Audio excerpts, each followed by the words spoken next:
name is Skymorph. I am a VTuber that mostly does art and also plays games.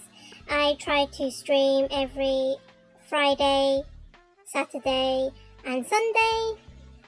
So for this video in particular, it's going to be a recorded talk of me talking about my various stories. So it's not going to be a general talk. So for this, there's not really going to be any footage. It's just going to be me talking. So feel free to minimize the window and you can do your studying or drawing or whatever background noise that you need. So yes, I think this will be a new series where I open up about various conventions that I've been to, and we're going to call this con stories. We're going to be calling this convention stories. So I think this convention in particular, I think definitely needs some recognition and some talk about it, because I found it to be a really interesting experience.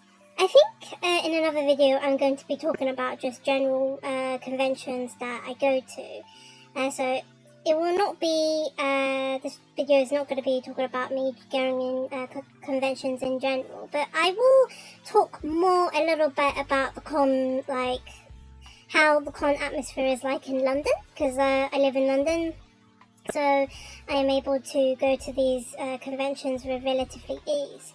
But I'd like to talk about one particular convention that's been happening that I just went to last week, and I think this is quite interesting because there's been several kind of things that happened that I think I want to talk about.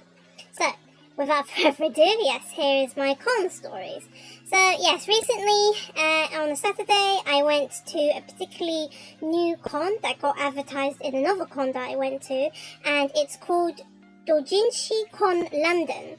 So for anyone who doesn't know what kind of doujinshi means, it's a Japanese term for fan-made comics, and in Japan it's quite common where artists who are talented and lucky get to make like comic fanfics, or like fanfics in particular about their favorite fandom, their favorite couple, and it's called a doujinshi, so a self-published made book, and they get to sell it. They get to go to cons and they sell their works, and it's really cool. And I went to one in particular. I think I want to talk about that in another story. But it seems like the organizers kind of like that idea of Japanese artists selling their own fan merch and stuff, fan comics. So they've invited a few Japanese artists to come table at a London con. So this convention in particular, they were aiming to introduce kind of like Japanese artists and selling their fan books and fandom arts and stuff like that. So to me that really appealed, because I have been to one big con in Japan, which I'll talk about in another video. But so because I live in London, I was like, sure, I will give this doujinshi con a try. It actually got advertised when I went to Hyper Japan, which is again yet another common London con that happens like once a year that I like to go to. So I decided, yeah, why not? Bought the ticket for Saturday. I didn't want to go both weekends. Found out that it was in the near Hammersmith in the hotels, which is quite common for smaller like cons. Like in London, it's common for these conventions to be held in a hotel. Most cons in London or in the UK are actually held in hotels anyway, because it's like got the right venue space and it's got the right facilities like toilets and food and stuff like that being supplied. So couldn't understand why it would be held in that place. I've been there before because another con is held at that hotel called the London Anime and Gaming Con, which is probably another story for another time. So I knew where it was. So I decided why not to go there just to see what they had. So it was on the day, and sadly I did not check TfL's schedule. So anyone who doesn't know, who doesn't live in London, TfL is just our London network with all the trains, and every weekend they spin a roulette wheel and they decide, oh, we're going to close this line for maintenance and this line for maintenance. And sadly, the line they closed for maintenance was sadly the Piccadilly line, which was the line I needed to go to Hammersmith. So it was a bit inconvenient for me, to say the least. So I had to abort and had to switch at King's Cross to get to Hammersmith. But you know, that's not a problem. I always like improvise and make last minute plans and decisions. So arrived at the con. It was a relatively small con because they didn't use all of the hotel space. They only used the bottom floor of a one room hotel, so it was a one floor con, which is I guess for a small convention very, very similar. But the thing is that what stood out to me about this Doujin Con was actually the artists and what fandoms they specialize in. So normally when I go to cons, I usually find that there is one kind of like particular fandom that's like maybe one or two fandoms that have been what Artist Alley convention artists like to make and sell their merch and stuff, and I don't discriminate that because I am a hobby artist myself, so I would understand that Artist Alley artists would want profit, so they would do fan art merch of the most popular fandoms. That particular fandom is Hoyoverse. So who hasn't heard of Hoyoverse? It's they make Genshin Impact, they do Honkai Star Rail, ZZZ. Very well-known game company by now, have released a load of games, and also their licensing agreements for like fan merch is like really open and flexitive. So I understand typically why the majority of cons that I go to, the majority of fan merch is just Genshin, Honkai, Star Rail, ZZZ.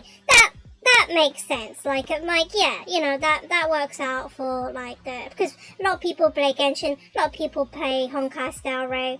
So yeah, why not make fan merch? You just gotta have tons of fans. So I completely understand. So that is why I'm just like, oh, okay. But usually for me it's quite disappointed because I like niche fandoms like Fire Emblem and, you know, animes. You know, there's no Taco P. I like Taco P, and no one has really made any Taco P fan merch. It's kind of disappointing, but understandable. But the biggest surprise about going to this con in particular was the Japanese artists. I believe probably Genshin Hoyoverse is probably not as big in there as it is for like Western audiences, so the fan merch they make is more surprising. So I've actually seen more niche fandoms, so some HoloLive fan merch, which is great because like I don't think there's restrictions on like VTubers for making fan art of VTubers, so it's nice to see VTuber merch. I've seen like some VTuber merch throughout my con going days.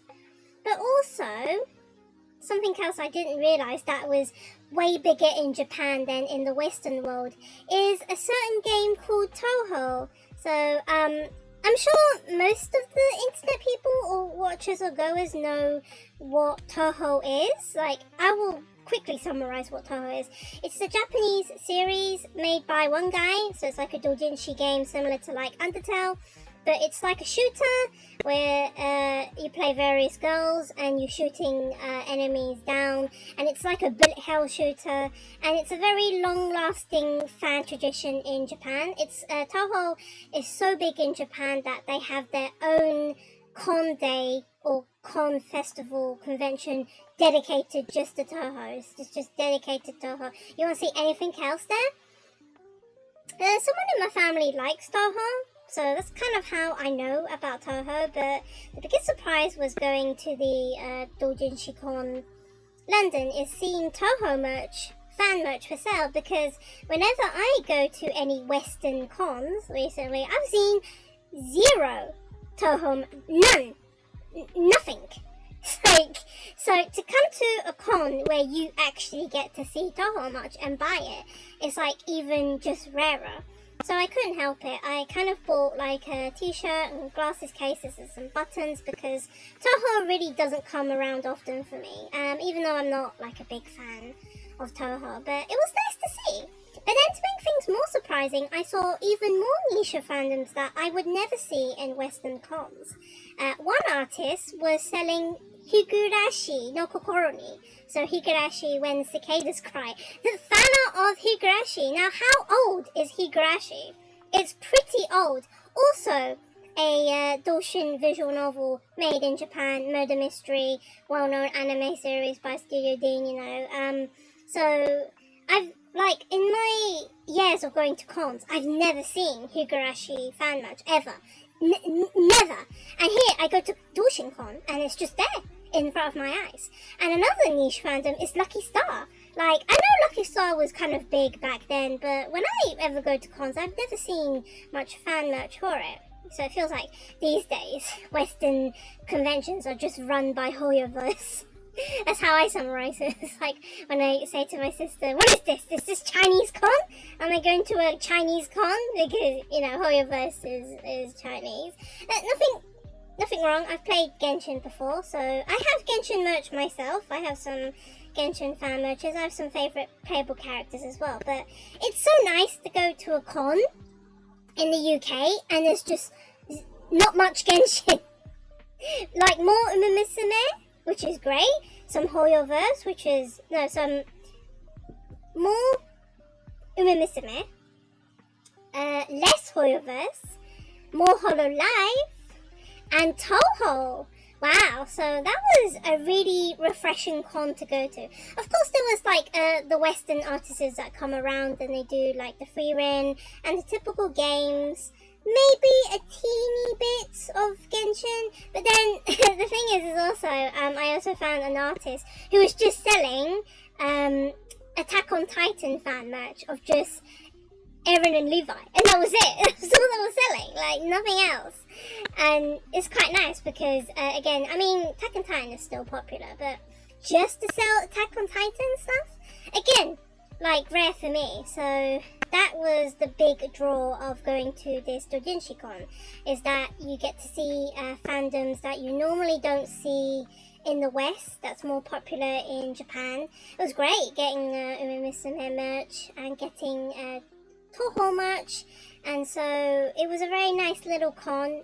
I hope they expand. I want them to expand. I want them to at least take over the rest of the hotel so we can have multiple floors and have more Japanese artists coming through with the burst of original creativity, and we're not stuck to the same Hoyoverse fan art and Artist Alley artists. So that is something, but I really enjoyed it. I really enjoyed the con. I hope they come back again next year.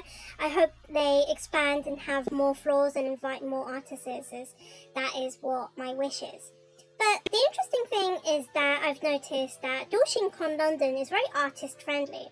So they have artist workshops for people who want to draw. I saw some people holding a workshop for doing fall combers, which was, I think, really neat.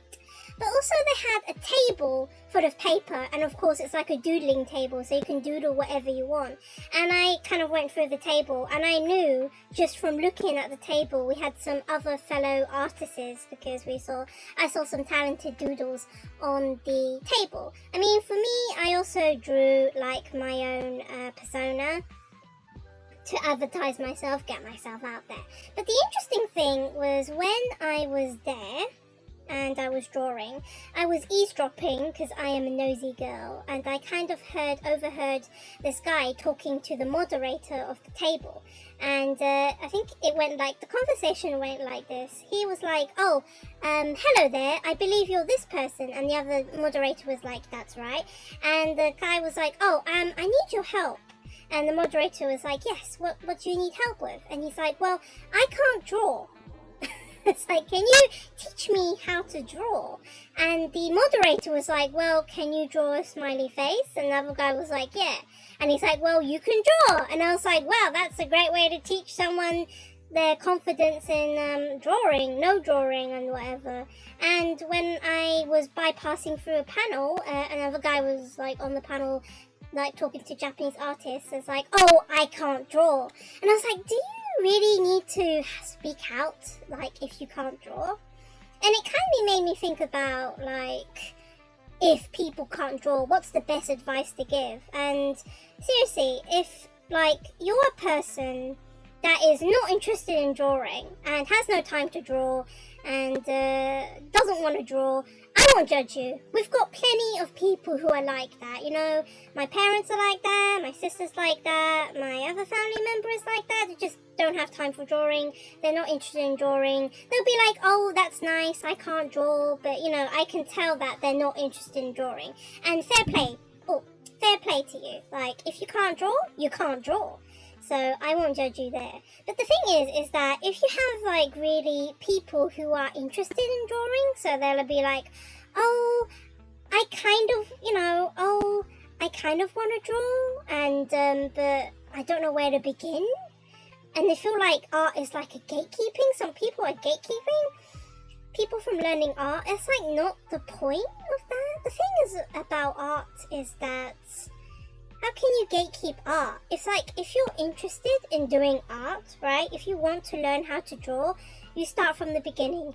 You pick up a pen, you pick up a piece of paper, and you just draw. And anything you don't know how to do, you look it up online, because these days we are just learning through online resources.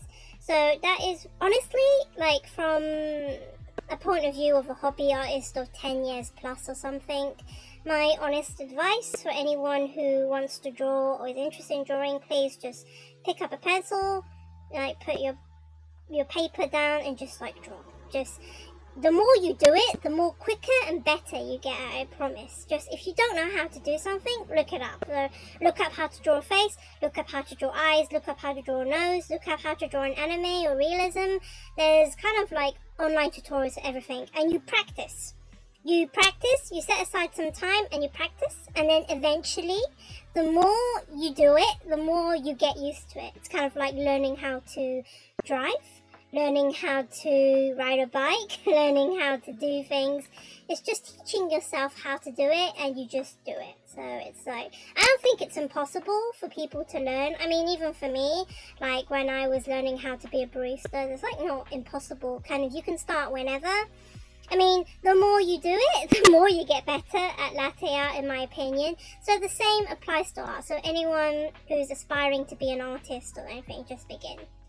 So the final thing I wanted to talk about was that kind of in my lunch break, well, after the con, I decided to go eat at Nando's. And if anyone doesn't know about Nando's, it's like a UK tradition, institution, where you go to Nando's and you have chicken and chips. I remember it in the past. I used to have a friend who was obsessed with Nando's, and we would eat at Nando's. But mostly they sell some form of grilled marinated chicken, and you can have two sides. And the most popular side is like, you know, chips. I mean, I just went to Nando's because there was nothing else around, and I was like, well, it's been a while since I've been to Nando's.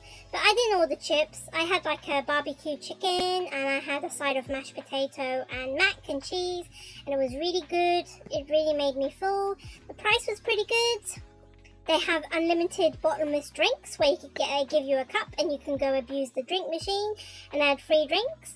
And then they had a bottomless ice cream machine where I can get as much vanilla ice cream as possible. And it was a nice way to like end the day. Well, afterwards I like got an ink commission from an artist as well.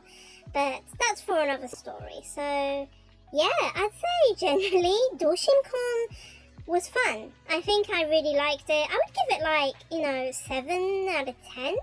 Like, it's not there yet, but seriously, the amount of Japanese artists and the fandoms they were into was so refreshing. It was just nice to see fandoms that you usually don't see, and it gives you a chance to buy merch from like unpopular fandoms. But yeah, that's it for my con story. Hope you enjoyed it, guys, and hopefully I'll see you another time for another talk video. So that's it from me. Everyone have a nice day. Bye bye.